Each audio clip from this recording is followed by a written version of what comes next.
დღეს არის ჩემი დაბადების დღე.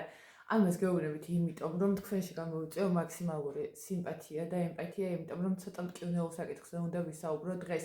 რამდენიმე დღის წინ ჩავწერე ვიდეო, სადაც საუბრობდი ჩეჩნებზე, რაღაც ისტორიული მოვლენა გავიხსენე კონკრეტული.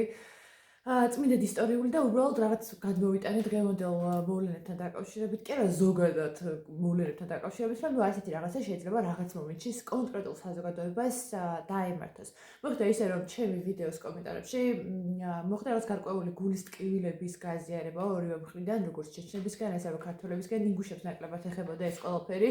ქართველებსა და ინგუშებს შორის არ ყოფილა იმდენად თქვათ ესეთი დაძაბული ფაზა ურთიერთობაში, უფრო მეტად ეხებოდა ქართველებს და ჩეჩნებს და ასე ვთქვათ, რაღაც გარკვეულწილად ცოტა ისეთი უხეში შელაპარაკებებიც იყო კომენტარში, მაგრამ მათი აბსოლუტური უმრავლესობა დამთავრდა რაღაც მოგვარებით, რაღაც შეთანხმებამდე მისვლით, მაგრამ იყო კიდევ ერთხელ ვამბობ რაღაც გარკვეული დაძაბულობა კომენტარებში. ჩემ ერთმა მეგობარმა, რომელსაც ნამდვილად მოეკითხება ჭკუა, მირჩია კიდეც, რომ რაღაც ხო წაგიშალა სალომე ეს ვიდეო, იმიტომ რომ აშკარად კომენტარებში დაიძაბა ურთიერთობა. მე არ ვაპირებ ამ ვიდეოს წაშლას. ერთი კონკრეტული მიზეზის გამო, თუ არის რაღაც გარკვეული წყენა ორ საზოგადოებას შორის, უნდა მოხდეს ამაზე საუბარი, უნდა მოხდეს ამაზე დაცლა.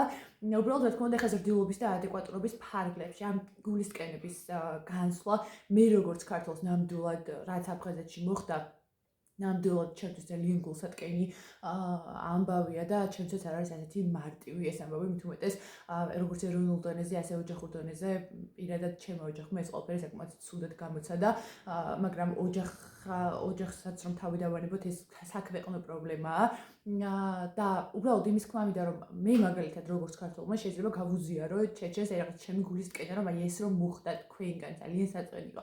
ანალოგიურად მათი მხრიდანაც მოვისმენ სიამოვნებით მეც, რომ აი მომწერა კიდეც რამდენიმე ადამიანმა და მითხრა, რომ აი თვითონაც სურდა რაღაც ამბის ჩვენთვის გაზიარება. მოკლედ, ჩვენ ვართ მეზობლები, ჩვენ ვართ საერთო წარსულისმხრივი ადამიანები, რომლებმაც უნდა შევძლოთ ღირსეულად, თან ყველანი ვართ კავკასიელები და რეალურად კი მე ვარ ქართველი, მას შესაძლოა მე ვარ ევროპელი, მაგრამ მანამდე მაინც ვარ კავკასიელი, სანამ ვიქნები ევროპელი ან აზიელი ან არ ვიცი.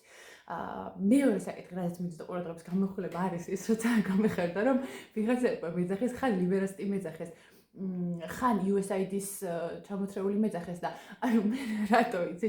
არა, ნამდვილად მართლა სულით და ხორცით არა, მაგრამ ყოველ შემთხვევაში რა ვიხარ ახლა ვიცით, ზირზირად მეორე კატეგორიაში მაგიცავენ ხოლმე ყოველთვის კომენტარებში და აი ხანდახან შეხვდება ხოლმე რა, ესეთი საინტერესო მოსაზრებები, რა მეორე მხარეს რომ უმათავსებენ ხოლმე, აი ძალიან ვღადაობ, რომ მე მგონი სადღაც ობიექტურობის ხარისხის შედარება რაღაც დონეზე გამომდის, იმიტომ რომ ძალიან ბევრი ვიდეოა, სადაც ხალხი ვერახდება საერთოდ რას ლაპარაკობ და რატო ლაპარაკობ, მაგრამ ეგ არ არის პრობლემა, მთავარია თქვენ იყავით კარგად.